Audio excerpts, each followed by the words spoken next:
Olá pessoal, tudo bem? Sejam muito bem-vindos ao meu canal e é um prazer receber você aqui.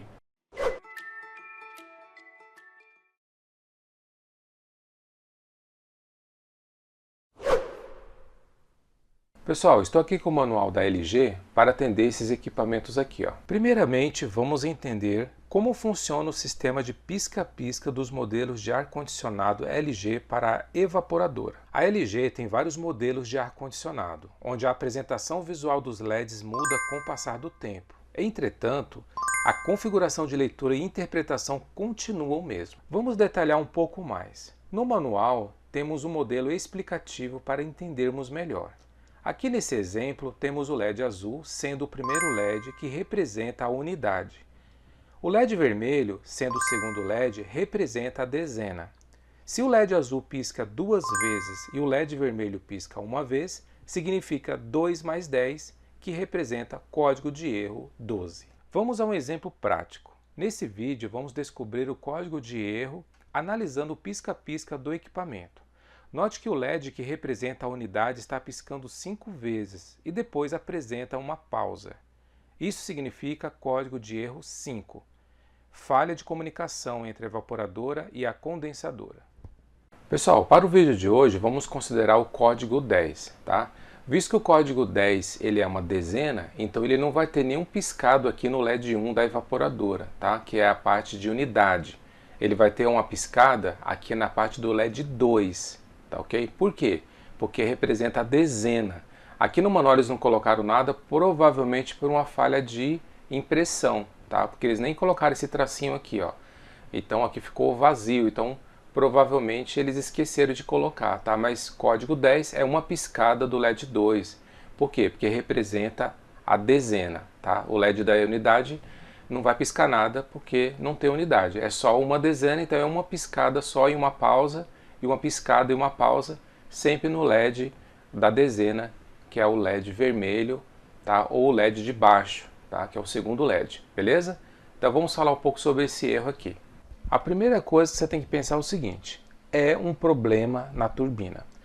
Ou ela está parada, ou ela está funcionando de forma inadequada. Então é o seguinte, nessa situação você tem que pensar em duas coisas. Ou é um problema mecânico ou é um problema elétrico. Então, para facilitar, a primeira coisa que tem que fazer é resolver ou analisar um problema mecânico. Quais são os problemas mecânicos? É sujeira, alguma obstrução, de repente entrou algum inseto e acabou travando ali a turbina e ela não está conseguindo girar. Então dá uma analisada em toda essa parte mecânica. Faz a limpeza da turbina, tira todo aquele pó, vê se não tem nada obstruindo, dá uma analisada geral nessa parte mecânica. Dando tudo ok a parte mecânica, agora você vai para a parte elétrica. Pessoal, quando nós temos esse erro, nós podemos ter certeza que deu um problema ou no motor ou no circuito que alimenta esse motor. Por isso que esse ventilador está fora de controle. E com isso, podemos chegar a 6 possíveis causas que está gerando esse erro. Então, primeiro é o mau contato dos conectores do motor. Segundo, o capacitor de arranque desse motor. 3. O próprio motor em si, vamos ver como que a gente pode testar esse motor. O sensor térmico desse motor, o circuito integrado ou chip, que é o microcontrolador desse motor. E por último, sobre a placa de forma geral que controla aí o equipamento. Vamos falar sobre esses 6 pontos aí para a gente entender sobre por que está dando esse erro aí. Pessoal, então vamos começar aqui, ó. Primeiro, mau contato. O mau contato, por que ele acontece? Todo ar-condicionado ele tem aqueles conectores ou bornes, né, que encaixa na placa. Alguns são de plástico, outros são de metais, enfim. Tem esses conectores que é conectado na placa. Com o passar do tempo, devido à umidade e às condições ambientais, pode gerar oxidação nesses pinos internos que entram em contato com os pinos da placa. Então pode haver uma oxidação e pode gerar uma falha elétrica ali. Porque às vezes são pulsos elétricos, são comandos elétricos e são baixas tensões. E pode ser que qualquer oxidação pode comprometer a passagem dessas microcorrentes que está passando por esses conectores. Então pode dar falha de comunicação, pode dar alguma falha elétrica, pode ter um problema de passagem de corrente e dar o erro. Tá? Então o ideal é conferir os conectores. Como que você faz isso? Então você tira da placa, coloca novamente, pode usar um limpa-contato para poder garantir que os contatos tá tudo limpinho. Tira, põe algumas vezes aí da placa, tira, põe, para poder tirar essa oxidação e garantir que estão bem conectados, tudo certinho, que está passando corrente.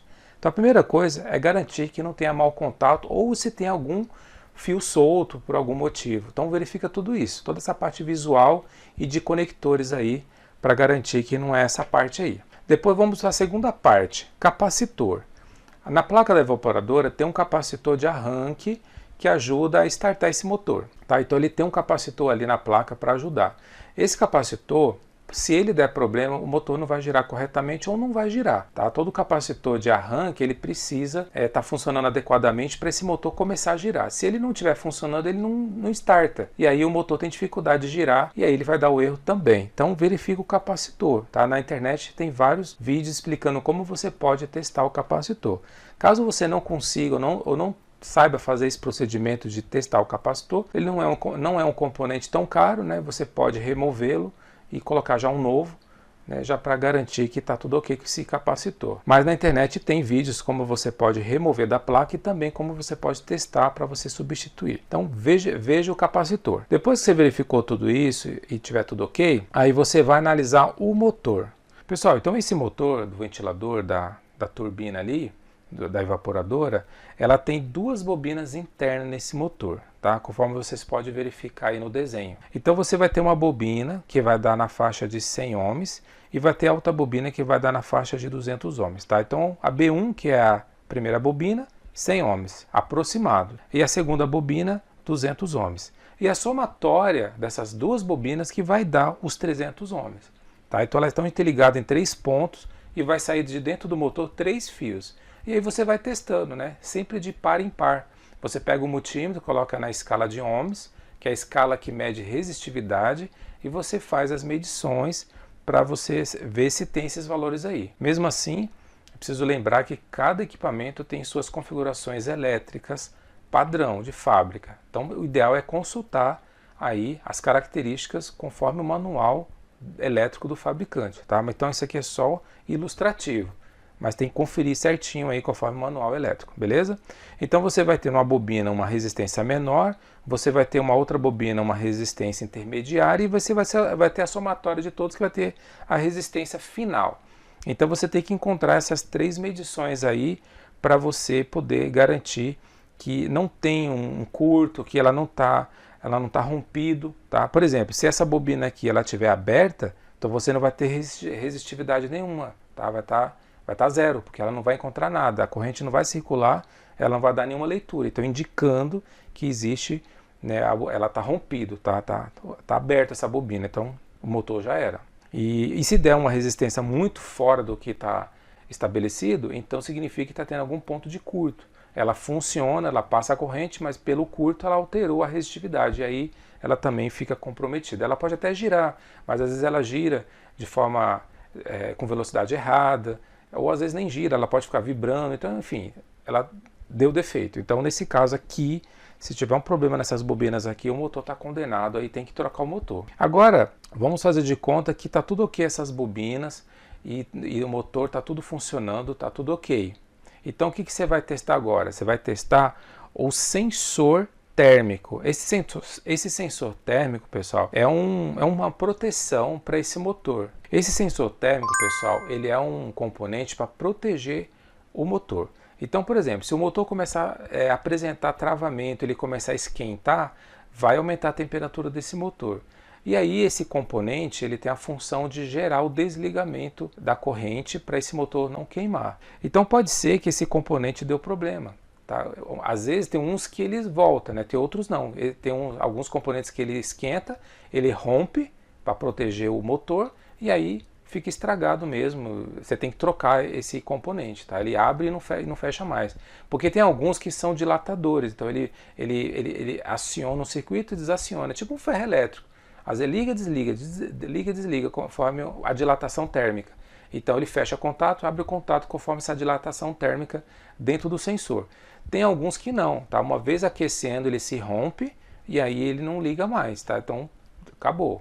Aí parece que o motor queimou, mas na realidade é só o sensor térmico, o protetor térmico ali, que está acoplado aqui bem aí na lateral do motor ali, ele está estragado. Aí você só troca esse componente e aí o motor é para funcionar, tá? Se ele tiver com problema, pode ser também que o motor parou e devido a isso o erro foi acionado devido a esse sensor térmico na lateral ali do motor. Agora, o circuito integrado do controlador. O microcontrolador, pessoal, é o seguinte, é um circuito integrado, tá? É um chip que está ligado ali na placa e ele tem a função lógica ali de mandar os sinais para controlar as tensões ali e os sinais para poder ativar os relés, ativar o circuito de Dimer, né? Que é o circuito controlador de tensão para poder gerar as tensões certas para esse motor girar certinho nas velocidades corretas, de forma bem adequada, suave, sem vibrações. Então tem um circuito que controla todas essas velocidades. Então tem um microcontrolador ali na placa que está responsável de controlar isso. Então o que você pode fazer? Você pode pegar o manual elétrico da placa e medir as tensões nos pinos desse controlador. Tá? Geralmente eles trabalham com 5 volts. Tá? Tem tensões na placa que tem 12 volts para atender alguns componentes e tem 5 volts que geralmente é a tensão que os circuitos integrados trabalham e os microcontroladores. Então você precisa pegar o manual da placa e ver as tensões. Por exemplo, o pino 8 é para ter 5 volts, o pino 5 é para ter 2 volts, outro pino 8, o pino 9 é para ter 3 volts. Enfim, você vai tendo ali as tensões que é para sair e para entrar desses pinos. Então, se não tiver correto essas voltagens, então pode ser que está tendo um problema nesse circuito integrado e o ideal seria trocá-lo. Mas aí, pessoal, nós entramos então no 6º ponto, que é o problema da placa. O que acontece? Um problema eletrônico, de componentes eletrônicos, não necessariamente é um componente isolado. Pode ser que parece que é um componente, mas na realidade está sendo causado por outros componentes. E aí você fica trocando e no final você acaba não achando o defeito. Por exemplo, dá um problema no capacitor, que deu um problema no resistor, que deu problema no pino 8 do circuito integrado XYZ. Então, na realidade, foram 3 componentes. Aí você acha que é um circuito integrado, aí você troca e continua o problema. Aí você fica aquela luta para achar o problema. Então, nesse caso, se você perceber que tem risco de não ser só o processadorzinho ali, os microcontroladores, então o ideal é você já condenar essa placa e já trocar a placa. Principalmente, pessoal, se a placa ela tiver circuitos com soldas SMD, que é essa tecnologia de solda que os componentes são soldados por cima da placa. São aqueles componentes bem pequenininhos que eles são soldados por cima da placa. Aqueles componentes é muito difícil de trocar, tem que ter equipamentos apropriados, soprador térmico, isolante ali para não danificar os outros componentes. Você tem que ter suga-solda, ter pasta de solda, tem que ter um microscópio apropriado para você ampliar a imagem, para você ver melhor esses componentes. Enfim, tem vários equipamentos eletrônicos para dar suporte nessa manutenção.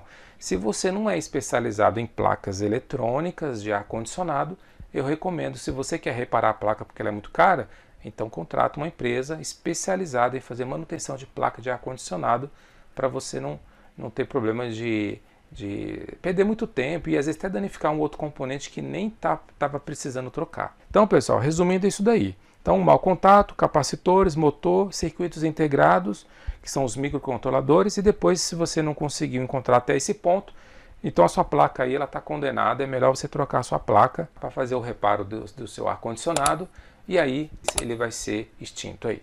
Eu espero ter ajudado você com esse vídeo. Se você gostou, deixa um like, se inscreva no canal, e eu espero você para o próximo vídeo. Até mais!